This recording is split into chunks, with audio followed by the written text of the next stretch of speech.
Okay, we should be good. Nice. All right. Oh shit, how do we do these? I don't know anymore. Neither do I. It's been a hot minute since we've done any of this. Yeah. Yeah. It has. Just make Wow. sure that's still going. Yes. Okay. I'm so paranoid that this is going I to stop know. recording. Yeah, and we're going to like lose half of it. Oh god. Anyway, hi, welcome back to Let's Unpack Welcome That. back. Welcome The first video episode. Yeah. So that's exciting. Yeah. The first episode in over a year. When did we release our last episode? Over a year. It was like November 2021. Oh yeah, right. So took a bit of a break. I don't know if you noticed stuff going on in the world, but stuff was going on in the world and hence affected our personal lives, I would say, quite dramatically. Yeah. Mm-hmm.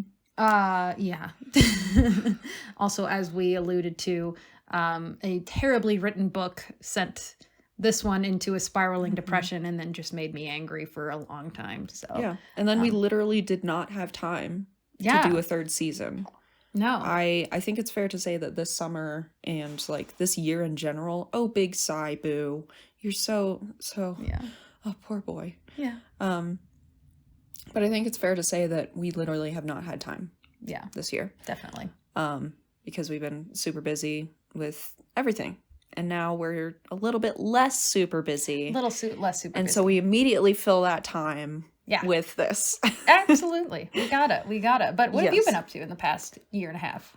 I started a business. Okay. I started selling sourdough bread at farmers markets and just in general. It's like the best bread you're ever going to have. Yes. FYI. So if you're in the Colorado Springs area, buy from me. Rustic Peak Sourdough, Instagram, Facebook. You're not on Twitter. No. Facebook and Instagram, Rustic Peak Sourdough. Buy that shit. It's really good.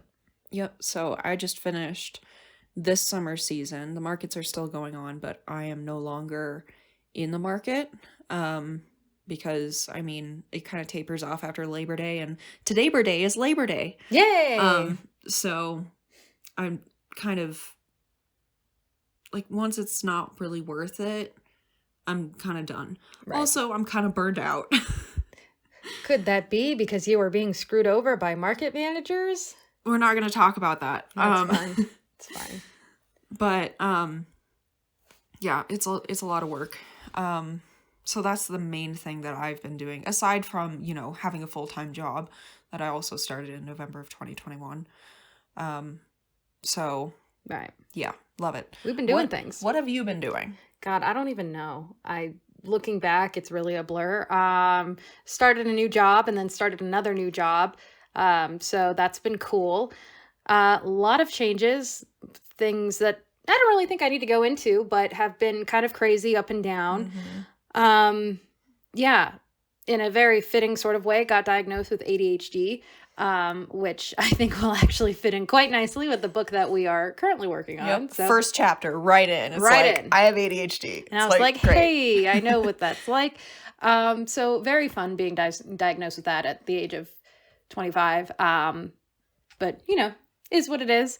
Right now, it's all riding my horse, Jasper, and also studying for the LSAT, which has been actually really good, really fun. I've taken it once before, and I'm studying for it again to get a better score, and it's been actually going really well. So I'm a little nervous, but mostly ready to, like, feel more prepared and confident, and I'm already feeling more prepared and confident, so it should be going well.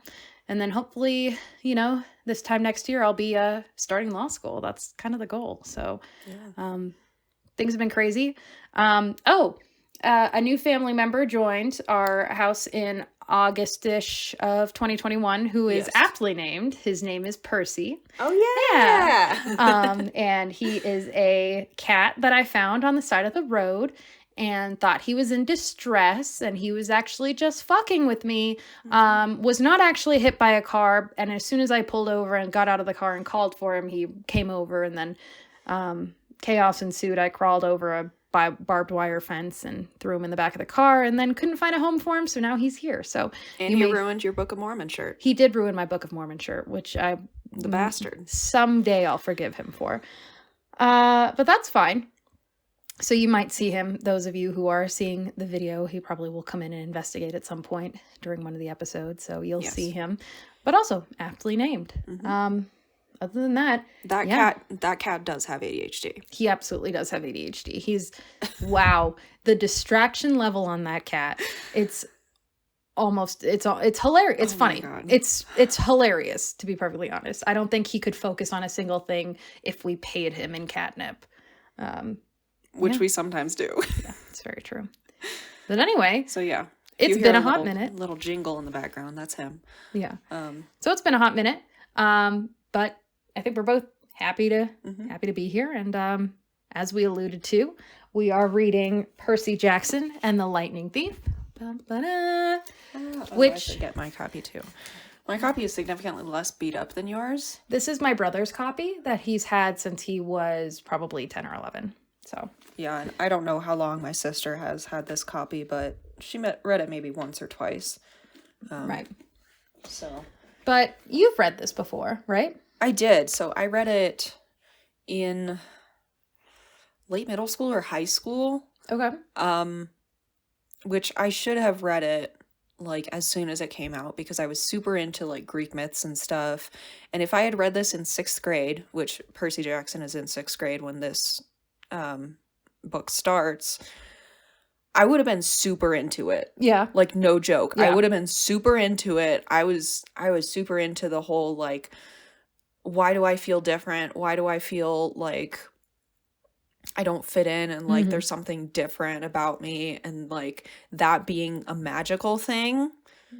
Yeah. I would have been like totally into it. But as it was, I read it a little bit late for that. Yeah. Okay. And you never read it. I've never read it. A long time ago, I watched the movie with my brother. Shitty. Yes. And I know the basic premise that he is the son of Poseidon. And that's pretty much all I know. So backtracking though, do you think part of the reason why it resonated with so many audiences was because so many children, is because they could connect with Percy and feeling like they're different? I think so, yeah. Yeah. I think it's like wanting there to be something extraordinary about your life, which we kind of talked about a little bit when we were discussing the Hunger Games, was like wanting to be the chosen one. Right. And like just wanting some explanation for feeling like an outcast or for feeling like something wasn't completely right. And I think in a lot of people of our generation, that has come about later in life as like an adult ADHD diagnosis or an adult autism diagnosis, or just being like a high achieving, anxious person with a college level reading level. In the fourth grade?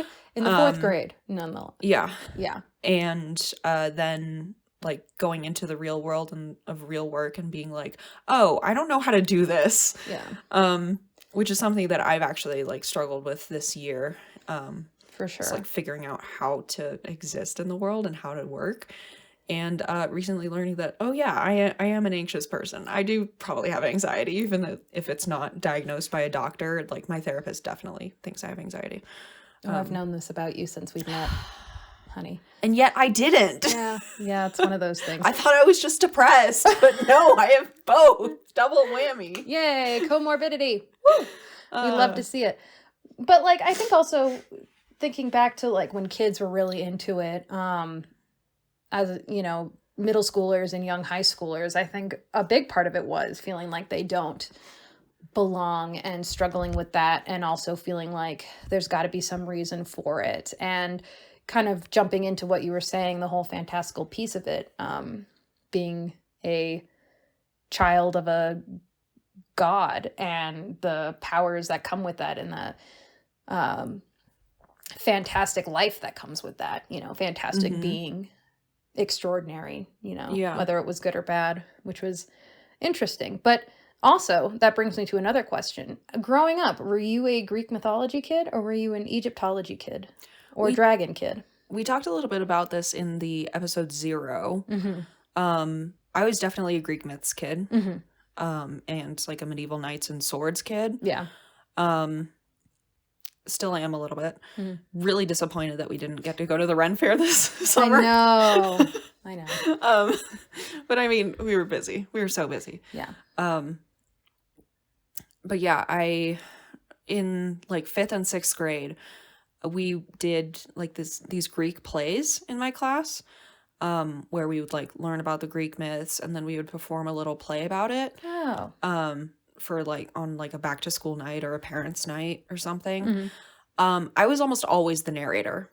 Oh. Which I didn't like. Oh. But now I've come to realize it was because I could speak clearly and enunciate. Yes. And my words were intelligible. Oh. So, in the end, it was a compliment, but I really wanted to participate in the stories. Yeah. And I just didn't really get that chance. Oh. So justice for baby Lidia. Yeah, justice for baby Lidia. Oh. This book is vindication, especially since like go on the first page. On the first page, it's addressed directly to these kids who think they're special. Right. And I did not expect it to start that way. Like, do you want to read it? The first couple sentences? Yeah, for sure. So, chapter 1 is titled, I Accidentally Vaporized My Pre-Algebra Teacher. Classic. Very classic. And it starts out, look, I didn't want to be a half-blood. If you're reading this because you think you might be one, my advice is, close this book right now. Believe whatever lie your mom or dad told you about your birth and try to lead a normal life. Being a half-blood is dangerous. It's scary. Most of the time, it gets you killed in painful, nasty ways. If you're a normal kid reading this because you think it's fiction, great, read on. I envy you for being able to believe that none of this ever happened. But if you recognize yourself in these pages, if you feel something stirring inside, stop reading immediately. You might be one of us. And once you know that, it's only a matter of time before they sense it too. And they'll come for you. Don't say I didn't warn you. What a beginning. That's a great beginning. It's, yeah, I mean, and it's, you can tell how it's really written for a younger audience, but that's a heck of an opener. Yeah, I think so. Yeah. Like actively discouraging you not to read a book. Nice job, Rick Riordan. It's that, yeah. Yeah. Because like obviously it's going to have the opposite effect. Yeah. And it's supposed to have the opposite effect. Right. But it's so directly addressed to like kids who feel different and feel like something is off about their lives and something might be weird or supernatural about their lives, which is probably a lot of kids. Yeah. Hence why this was a bestseller and is still a very popular series. So, yeah. Back in 2005 when this was published, we were in 4th or 5th grade. I'm honestly so surprised that I did not read it until high school. I wish I had read it sooner. Yeah. Yeah. Yeah, what was I reading at that time? I got into Hunger Games, 7th grade. I was actually probably reading Twilight. Yuck. Shortly after this came out. So that would have been what I was reading. And Aragon, that was another one that I was reading somewhere. There he is. Yeah. On the bookshelf. So yeah, this one passed under my radar, but my brother was really into it and really into the Greek myths. I was not. I was not a Greek myth person. I was a horse girl, and I also really liked Egyptology, and that was my shit, you know. So I'm kind of excited from just the nerd standpoint to hear more about some of the myths and legends of the Greek gods, which is cool. Which is why it was kind of fun early on. He starts talking about, or backing up, the whole concept of the first chapter is Percy is part of this book. Oh, sorry, this book. Wow. Okay, hang on. We're going to cross all of that out. So the first chapter starts off with the introduction of Percy Jackson, and he says that he goes to a school for bad kids. And it opens up with this class of bad kids going to a museum to tour was it Greek and Roman things within the museum? Shout out to the fact that there were 28 kids and only 2 teachers. So you already know that they were understaffed and underpaid because like 28 12-year-olds and only 2 teachers, that sounds horrifying. Awful. Give them more money. I mean, even more awful probably nowadays when class sizes are like 35 or 40. Yeah, absolutely.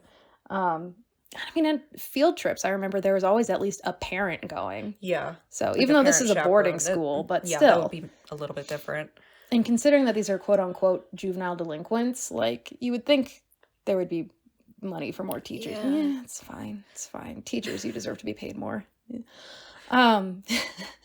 But I was actually really excited when they immediately jump into the story of Kronos. That's actually a question that the teacher...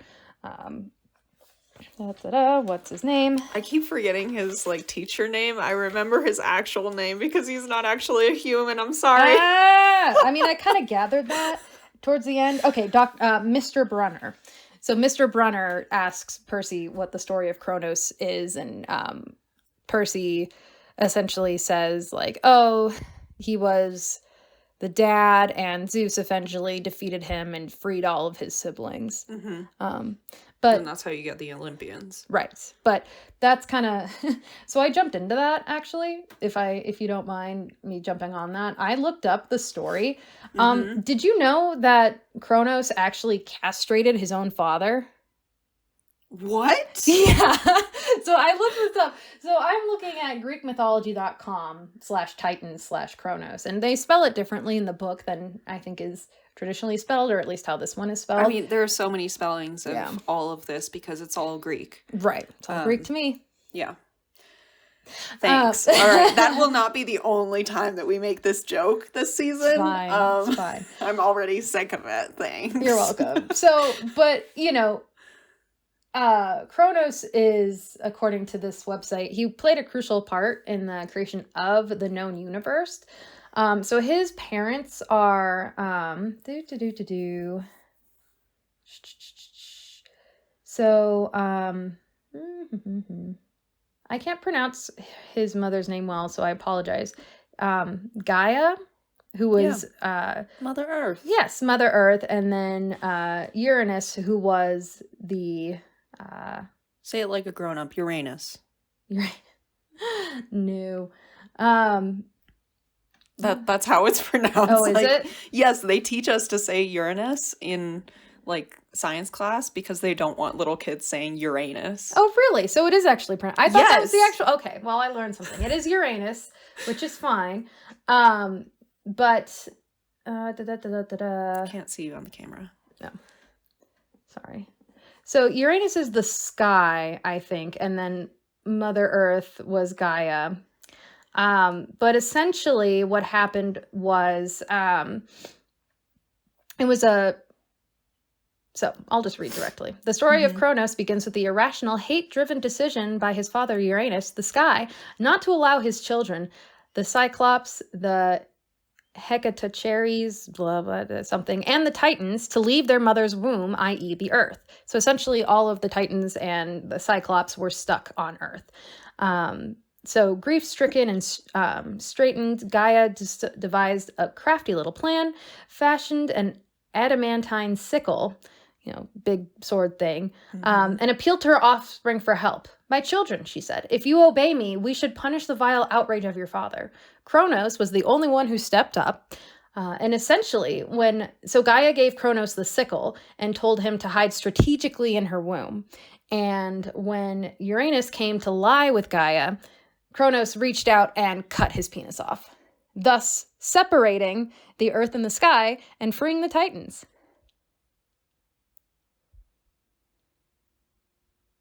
Yeah, is that great? Proving that from the very beginning, Greek myths are incredibly fucked up. So fucked up. But, that's where, the Titans were released. Kronos married his sister and ended up having a bunch of children. But he was told at some point that one of his children would overthrow him. So every time his sister Rhea would have one of his children, he would swallow them whole. And that was all of the gods there. It was, who did he have in his stomach? It was all of Zeus's siblings. So, we have Hades, Hera, Poseidon. Zeus was actually the youngest son. And when Rhea kind of realized what was happening and didn't want it to happen again, and she was pregnant with Zeus, she ended up hiding him in the city of Crete, I think. That was one of our Greek plays. Was it really? Yeah. Oh my goodness. We had somebody playing Kronos and somebody playing, what's her name? Rhea. Yeah, and then like, oh, here you go. Here's the baby Zeus, and it's a rock. And so like he like pretends to eat it and then like starts throwing up, and then all of the like everybody, like all of the kids who are playing the gods like come out from the sides being like, whoa. So like it's kind of funny because like, so she actually had Zeus, hid him, and then handed Kronos a stone wrapped in swaddling clothes in place of a baby. And so Kronos swallowed the stone, was not suspecting anything. And then the nymphs eventually raised his son Zeus. And then when the time came, disguised as Kronos' cupbearer, Zeus managed to slip his father a vomit-inducing drink in place of his favorite wine, which led to Kronos disgorging all of his children, who subsequently teamed up with the Cyclops and the Hecakron or something, and ousted him from power in a bloody decade-long war. Forever for more as the Titanomachy? Titanomachy. I don't know. Cool. But in any way, like father, like son, you know? But what we can conclude here is that Zeus is the entitled younger brother. And then eventually went on to rule the entire, gods and goddesses. Yeah. So I have a feeling he's going to play a part in this. I think he does in this where book. do you think the lightning comes from? Right. Yeah. So, we'll see where his entitlement comes from early on. But I just had to look all of that up, and I thought you would like the whole Kronos cutting his dad's dick off part. Because that one I laughed at. I said, why didn't you include that one in the book, Rick? Come on. That would have been a great story to have a 12-year-old tell the rest of his team. I mean, who knows? Maybe it's in the later ones. We'll keep reading. Yeah, we'll have to keep reading. Yeah. Side note, we also have to have your little brother on. Oh, for sure. Just to, like, give more perspective on it. Because I feel like, here's another thing. This was more of a boy book. Which is probably why I didn't get into it until later. Because, like, it was just not marketed to me. Yeah. But it is, like, already relatable. For sure. So, I mean, who doesn't want their pre-algebra teacher to turn into a harpy and, like, vanquish them with a sword? No offense to my pre-algebra teacher, Lucy. All the offense. She was great. I won't name her here, but I would have absolutely vanquished you with a sword if I could. Oh my god. So yeah, that's a strong start to the book.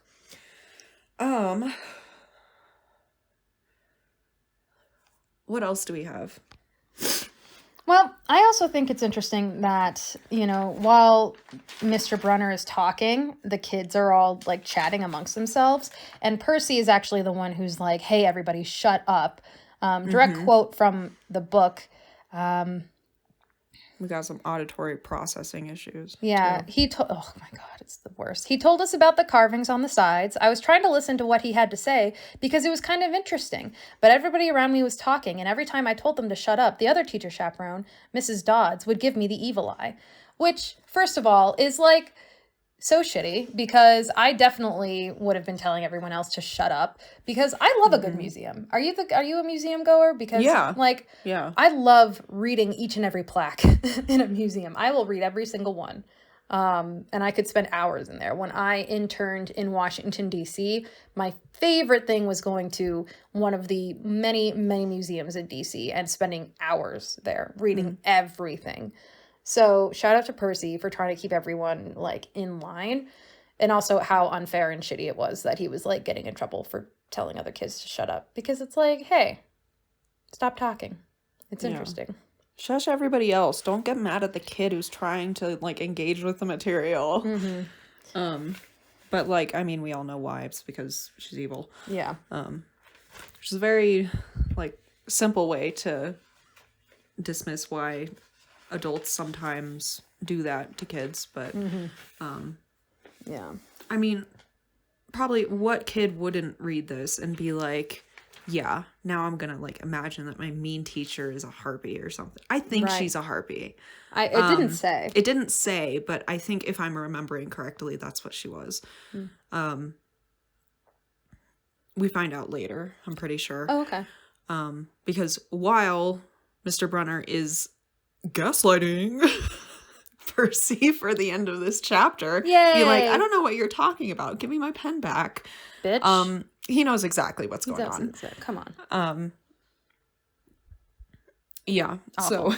So essentially what happens is at the end of the chapter, Mrs. Dodds essentially takes Percy and is it like reprimanding him and tells him like, you have to tell the truth of what you are, otherwise there will be consequences. And of course, Percy, and he's like, what? Percy has no idea. He's like, the hell are you talking about, lady? And then she transforms in front of him, which was like, okay, this is happening. I really liked how the description, I really like how the description of the events was really simplified. And he says, then the weirdest thing happened. Then things got even stranger. And like, just very like, bam, this is weird. Oh, it just got weirder. This is odd. I don't know. This is strange. And like the voice behind Percy was just really funny. But eventually, Mr. Brunner comes in and tosses him a pen that turns into a sword, and he vanquishes Mrs. Dodds, rightfully so. And then nobody remembers her. Nobody remembers her. And they're like, hey, what do you mean? We don't have a teacher named Mrs. Dodds. Yeah, there has never been somebody named that in the history of this school. This is not the droid you're looking for. Except for Grover. His friend Grover Percy suspects that he remembers her because he says, hey, what happened to Mrs. Dodds? And Grover kind of like pauses and is like, who? Whomst? Very suspiciously. And Percy's like, yeah, okay, asshole. I think you know what I'm talking about. Yeah. So that happens, which is fun and interesting.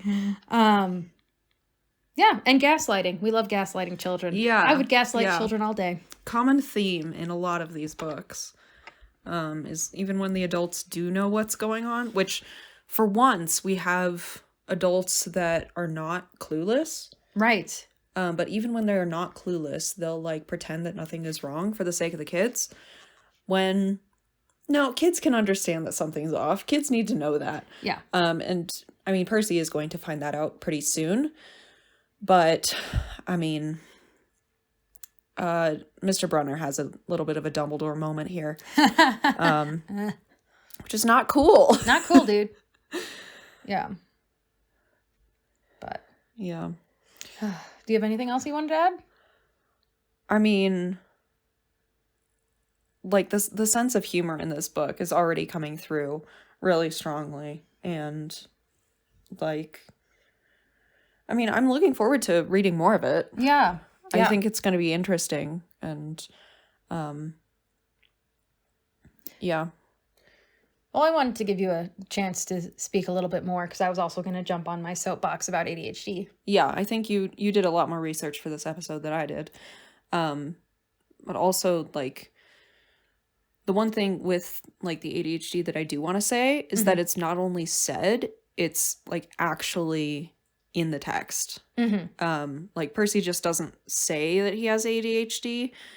The experiences that he has in the book are because of his ADHD. Yeah. And dyslexia, which there's a magical reason for. But I think ADHD is the main one that we're going to talk about in this episode because it's so present and it's so apparent and it's so like...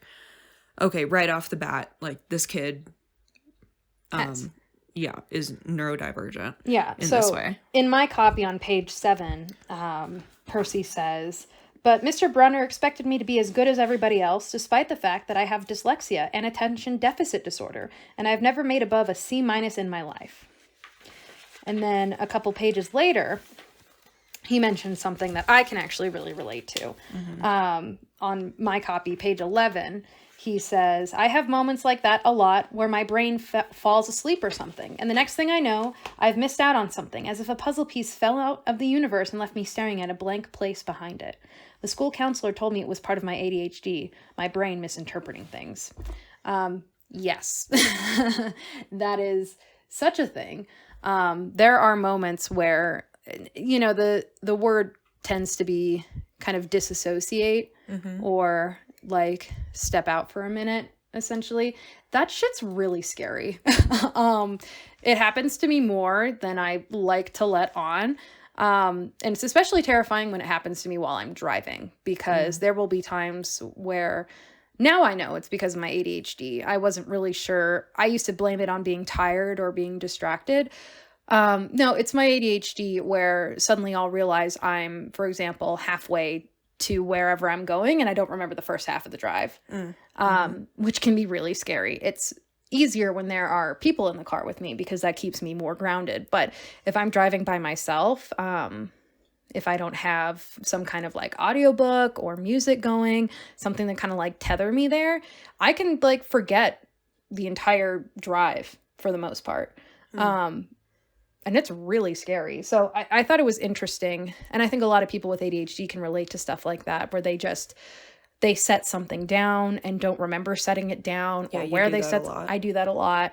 And they just kind of realize, oh, my brain, for whatever reason, didn't process any of that. And it's really hard and it's really frustrating because it makes you feel like you're lazy or you're just unobservant when that's not really the case. It's embarrassing and it's hard, but it's not really your fault. It's just kind of your brain isn't functioning the same way, which sucks, really sucks. But I also wanted to bring attention to the fact that Percy is a 12-year-old boy who has already been diagnosed with ADHD. Poor Boo gets freaked out every time you do that. Oh, Boo. Oh, Boo.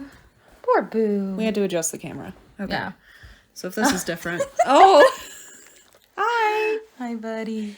Hi. For those of you who are watching, this is my dog. He doesn't like Lydia's loud clapping. Yeah, I'm sorry. He's concerned now. I'm sorry. Oh. Hi. Do you have anything to add? Anything to add? He wants to add that he loves you. Huh. Oh, my God. Is he gonna like come on? Come on. All right. So you can see this is how we're doing the rest of the podcast. Yep. All right, lay down. Can you lay down? Who down? Down. Oh, stinky.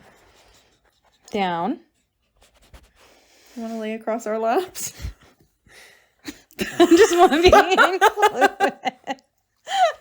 Hi, Boo. Hi, oh my goodness. You're a good boy. Hey, what are you doing? What are you doing? Come on. All right. Lie down. Come on. Make a decision. There we go. Okay. All right. He said, never mind. I just wanted to make sure we were all safe. Yes. Anyway. So we had some technical difficulties, but we're back. Yeah, we're back. I was, speaking of ADHD, and how it's interesting, I think, that Percy is a 12-year-old boy who has already been diagnosed with ADHD, because research and statistics show that ADHD is much more, is diagnosed and treated more often in boys than in girls. There's a couple of reasons for that. There are studies suggesting that ADHD manifests itself differently in boys than in girls. In young girls, they'll be seen as maybe talkative or just really fidgety. And that is kind of just associated with being a little girl. Being kind of bossy and loudmouth is sort of thought to be like a normal thing for young girls, and I'm talking elementary school age kids. Whereas boys tend to be diagnosed at a higher rate because it'll more often show themselves with hyperactivity. You know, they'll tend to be really hyperactive. There's like more spontaneous with their words and everything like that. Whereas little girls, although they tend to be talkative, they can also display a little bit more maybe anxiety or hyperfocus. So there are two kinds of ADHD. You can have the hyperactive or you can have the inattentive type. And girls tend to display more of a combined type or more of the inattentive type. So like daydreaming. For me, actually, I remember being in the 3rd grade and I was starting to read a lot. And I used to finish my workbook pages really quickly and I would start reading under the table. But I wouldn't realize when the teacher was standing back up at the front of the classroom and was teaching again. I would essentially come to and realize that the teacher had been talking for 15 minutes and I hadn't caught a word of it because I was so focused in on my book. And so even though girls can show this kind of inattentive, you know, pattern of behavior, they're also, you know, chatty and everything like that. And that's how it can be kind of more easily overlooked than in boys who can be a little bit more hyperactive, a little bit more disruptive, and a little bit more likely to bring attention to the fact that like, oh, he's not sitting still and he's not doing his work. So also in line with the fact that more girls and women are diagnosed with an inattentive type of ADHD or a combined type, whereas little boys are going to be presenting more of the hyperactive type of ADHD. So they tend to be more boisterous. They tend to not be able to sit still. They tend to be loud. And in that respect, tend to cause more of a quote unquote disruption in the classroom, which will lead to them being diagnosed at far greater rates than diagnosed with ADHD, than in far greater rates than little girls. Speaking, you know, generally of elementary school level kids. So it's interesting to me that Percy already has his ADHD diagnosis at the age of 12, because there are definitely examples in my own life where I think I presented more inattentive types of ADHD that, had I had an ADHD diagnosis early on, might have been treated and might have been seen as such. But due to the, I guess, more passing as neurotypical type of symptoms that little girls tend to have in ADHD, they're diagnosed at far lesser rates. But we're also seeing a lot more older children and women being diagnosed with ADHD now. And especially with the onset of the pandemic, it's suggested that when normal routines and normal self-soothing patterns, so to speak, were taken away, those options were removed and everything was kind of thrown into chaos. You know, children weren't in school, you weren't working in the office anymore, you couldn't really go out with friends, and kind of that whole structure really broke down, which I think is very much the case in my own life, which is how I got diagnosed, was because my normal structures were broken down and I didn't have a way to cope. We're seeing a lot more women being diagnosed with ADHD later in life, you know, for me being, 25, 26 when I got diagnosed, but we're also seeing women in their 40s and 50s being diagnosed with ADHD after living their whole lives without that diagnosis. And as a side note, I'm also seeing, for example, I read The Babysitter's Club when I was younger, and Dawn's mom, Dawn was one of the characters in The Babysitter's Club, for those of you who haven't read it or haven't read it in a long time. Dawn's mom was always being written as being very scatterbrained and forgetful, leaving stuff in places where it didn't belong and not really having a set routine or pattern. And reading that now really speaks to me as, oh, she had undiagnosed ADHD. And I see it a lot in books now that were especially written, 90s, early 2000s, of like, oh, wait, no, this person isn't scatterbrained or anything like that. It's potential that they have ADHD that wasn't diagnosed. So it's interesting. And I'm looking at two studies here, and they were both in the National Library of Medicine.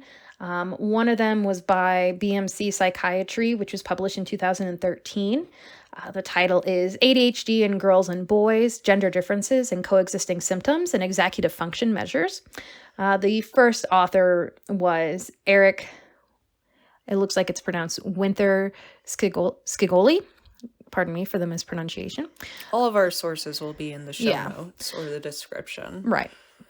So. But they essentially came to the conclusion that ADHD is diagnosed and treated more often in males than in females. Research on gender differences suggests that girls may be consistently under-identified and underdiagnosed because of differences in the expression of the disorder among boys and girls. And they also said that revealed only one significant diagnosis with gender interaction and higher rates of self-reported anxiety symptoms in females with ADHD. So that's interesting. More girls are going to report that anxiety versus boys. And the most important distinguishing variable was self-reported anxiety in females and parent ratings of rule breaking in males. So parent ratings and executive functioning skills were better in distinguishing subjects with ADHD in males at a 96% accuracy than in females. So neurophysical executive functioning tests only had modest ability to categorize subjects as ADHD or HC in males and females. So essentially, the accuracy is dependent upon the way that the ADHD is being expressed in children, which is interesting. They're really evaluating for more male-dominated symptoms. Right. And so a lot of girls slip through those cracks. Exactly. Okay. Right. Another one that was interesting, this was published in 2011. This one is called Sex and Age Differences in Attention Deficit Hyperactivity Disorder Symptoms and Diagnoses. And also, side note here, ADD isn't necessarily used as a diagnosis anymore. It's usually going to be ADHD, and they'll tell you what type it is. So it'll be either ADHD with hyperactivity, ADHD with inattentive, or ADHD with combined type. And as I said earlier, women are more likely to have either the inattentive or the combined type. Okay, that's interesting, because in this first chapter, Percy says that he has attention deficit disorder, and then says he has ADHD. For a while, they were interchangeable. Yeah. But what's interesting, too, is that Percy doesn't seem to have the hyperactive. He doesn't seem to have hyperactivity. He seems to have more the inattentive type, which is kind of what he notices, again, on page, in my copy, 11, where he says, I have moments where my brain falls asleep or something. So that's kind of interesting to me that he seems to have a little bit of the inattentive type. Which I'm curious to see if that's going to be explored more, or if we're going to see also more of the hyperactive type. But also, because he states that he has ADD and not ADHD, that could also be prevalent and of note, saying, oh, I don't have attention deficit. I have attention deficit disorder. I don't have the hyperactivity. Because that's kind of how it used to be diagnosed, was like you either had hyperactivity and that was ADHD, or you had more inattentive, which was the attention deficit disorder.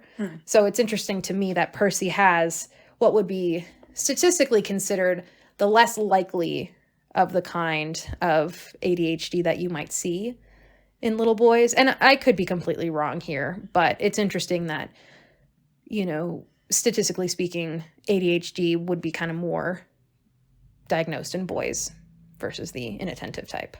And I could be completely wrong on that, but based on my research and what I've seen, that seems to be the case. Correct me if I'm wrong. Happy to take notes. And we also don't know how his diagnosis came about. Right. I don't know if we ever learned that in the book.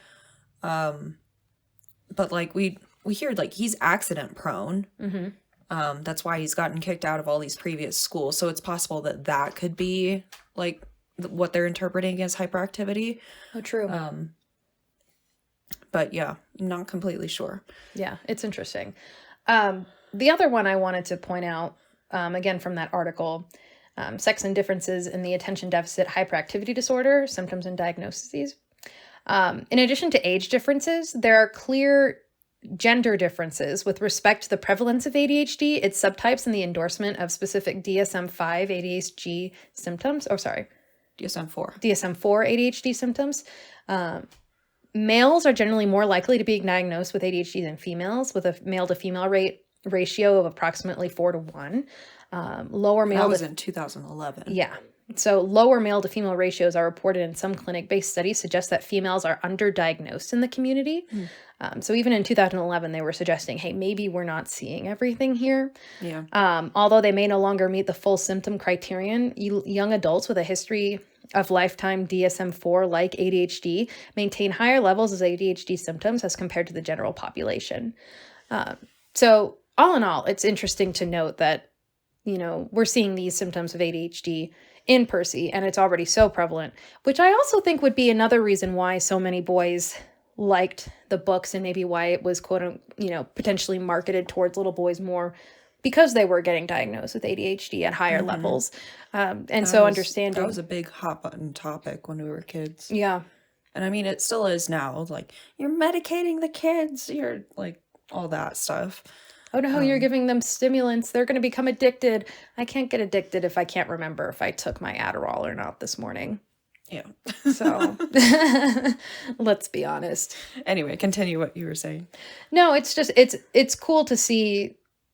It's interesting to see this perspective in this book, being a young boy who is already diagnosed with ADHD, and knowing had I been amongst his peers, I probably would not have been diagnosed, even though we would have had the same diagnosis later on in life. So it's kind of cool. And I'm interested to see if it comes into play more in the book. Do we know if the author has ADHD?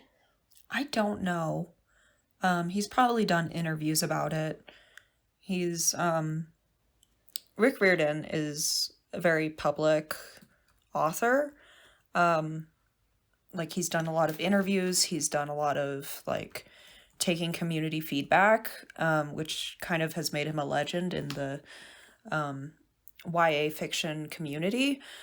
Because on one hand, you have authors like J.K. Rowling who, turn out to have awful opinions and stick to those, like, incredibly harmful beliefs. And then you have authors like Rick Riordan who actively change their beliefs and will, like, go back and be like, oh yeah, okay, when I wrote that was acceptable, it's not acceptable now. For instance, and I'll bet we could find an interview about it, this first chapter, Grover is referred to as crippled. Right. That's not a nice word. I caught that. Yeah. Yeah. And that was, like, common when we were kids. But now it's not an okay word to use for someone who has a disability. Right. And so I'm pretty sure that he has gone back and been like, yeah, that wasn't cool. Won't do it in the future. Right. And also what we're seeing with, like, the Disney Plus adaptation of Percy Jackson and the casting. And we haven't met Annabeth yet. Annabeth, I think, is her name? Yeah. I think. But she's being played by a Black actress in the adaptation. And he, like, stood up for her. Was like, hey. Yeah, because people, stop. I remember seeing this on Twitter. People were pissed that it was a Black woman playing her because, she's supposed to have blonde hair, blah, blah, blah, which is like, okay. But he stood up and said, hey, I'm so excited to see what she does with Annabeth. I'm so excited to see her portray this character. She is Annabeth, and she's going to be amazing. Yeah. Which is awesome. I remember seeing that, and I really respect him for it. And actually, I just did a little quick Google search. It says here, this is again, we'll link it in the show notes, but it's an article from Iowa Public Radio. Riordan drew his inspiration for the series from his 15 years as a middle school English and history teacher, as well as from his older son. When my son was 7 years old, he was really struggling in school. He had just been diagnosed as ADHD and dyslexic, and about the only thing he liked in school was Greek mythology. So I began telling him bedtime stories based on Greek myths, and when I ran out of the original myths, he asked me to make up a new one, and Percy Jackson came out of that. which is really cool. Huh. So like the article goes on to say, from learning disorders such as ADHD and dyslexia to LGBT awareness, Riordan has used his books as a platform to introduce his young readership and their parents to issues they may not expect from a children's series, which is kind of cool. It's cool that the hero of this book, because obviously Percy is going to be the hero of the book, has ADHD and has these this learning disability, has the dyslexia as well, is going to go on to be the hero of this entire series, which I think would really resonate with so many children, boys and girls, especially at this age. And I wish I'd read this when I was younger too. I really had. It was definitely more my brother's thing. And we'll have to bring him on absolutely and ask him about it. But yeah, it's really cool. If you think about it, it's a really, really neat thing that he did this and really ahead of his time. Yeah, thinking about it. Because, I mean, 2005, when was Twilight published? 2005. 2005 also. Yeah. So this was part of the golden age of YA. Right. And yet, like... You don't see characters with disabilities at the forefront in a lot of them. Right. And, I mean, you still don't. You still don't. If for like more nuanced and detailed talks about disability representation in fiction and in especially kids fiction, I really recommend checking out Jen Campbell on YouTube because she's a disabled writer, reader, book reviewer. Oh, really? And she just reads a ton of this stuff, and like has a lot more of a nuanced, obviously, opinion about where these books are coming from and how well they represent disabled folks. Yeah. Has she spoken on Percy Jackson? I don't know if she has. Okay. It's possible. We'll link her page in the show notes as well. Yeah. Because I would actually really like to watch some of her videos. Mm-hmm. That sounds really cool. So yeah, so there's that. I'm excited to see what else he does. I want to see more ADHD symptoms coming up in the next chapters. I want to see more of it coming to play. I don't want it to be just, not saying it was a footnote here, but I want it to be more of a thing that comes up throughout the book. And I really hope that happens. Yeah, I think it will. Cool. It's been a long time since I read this though, so I'm not sure. Right. Yeah. Is there anything else that we need to talk about? Not so much related to the book. No, I don't think. We have less rights now than we did the last time we did this video. So that kind of sucks. Or did this podcast. So that kind of sucks. Definitely not a fan of current political climate in our country. Just want to put that out there. Everyone deserves access to safe and affordable healthcare, especially abortion access. And we'll put it out there right now.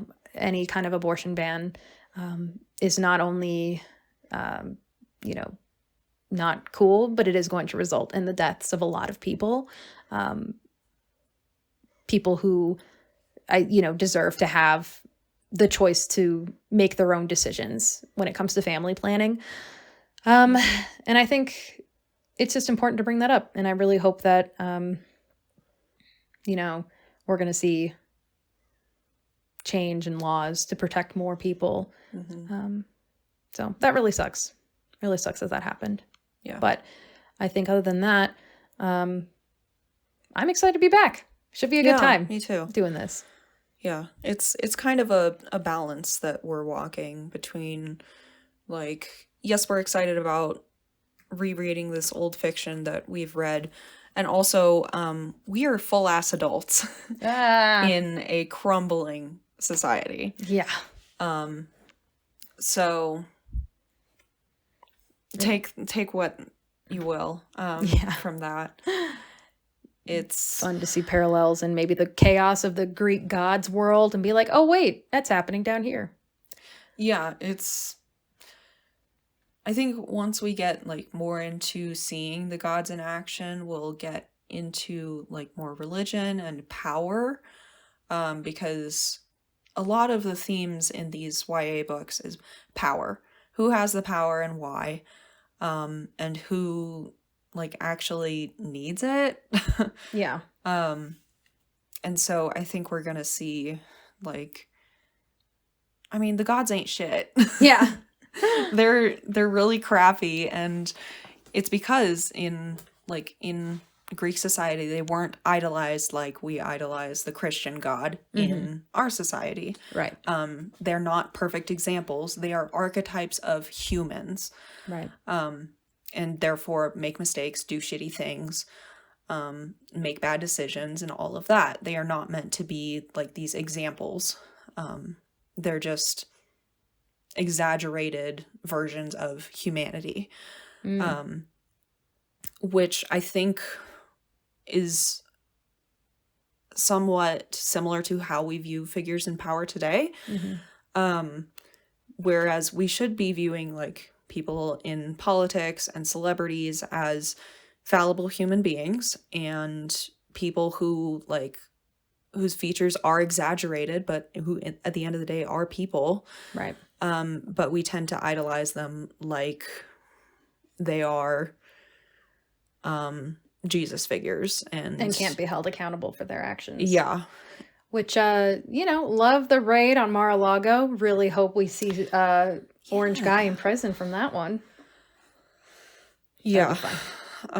If only. If only. Anyway, I feel like this episode is ending. Yeah. In case you're curious, Percy Jackson and the Olympians, the Netflix TV series, looks like it's Disney Plus, right? Is it Disney Plus? Yeah, I think it's Disney Plus. Yes, sorry, not Netflix, Disney Plus. Looks like they're aiming for it to premiere in 2024, so that'll be cool. Okay. Yeah. We'll see where we are in the podcast when that happens, but we really wanted to kind of jump on and do this, not only for my ADHD diagnosis, but also because that's going to be coming up. And we saw a lot of discourse coming around from this cast. We mentioned earlier Annabeth being portrayed by a Black woman. It just seemed like it was a really good time to do this book and talk about it. So I'm excited. Yeah, I'm excited too. Heck yeah. Let's see, admin stuff.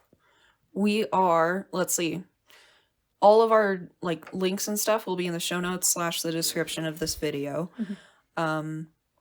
If you are watching us on YouTube, consider following us on iTunes. If you are listening to us on Apple iTunes or Stitcher or SoundCloud or whatever, consider subscribing to us on YouTube. See our beautiful faces. Yes, and your beautiful eyeshadow today. Thank you. Yes. It's the only thing I really knew was Poseidon was involved, so blue eyeshadow it was. Yes. Heck yeah. Heck yeah. I'm barefaced as always. Hey. Yeah. Let's see. You can follow us on Twitter at Let's Unpack Pod. We are about to be on TikTok. About to be on TikTok. Is that happening? It should be happening. We have video now to use. So. All right.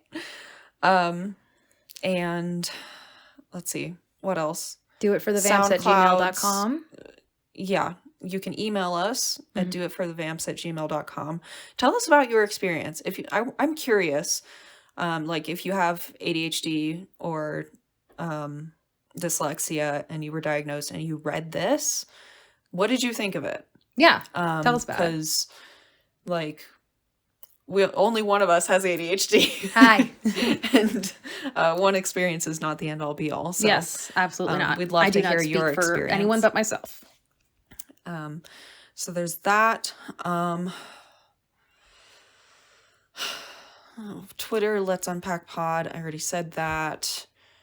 Hopefully this doesn't look too weird because it's our first time recording video with the audio. Yeah.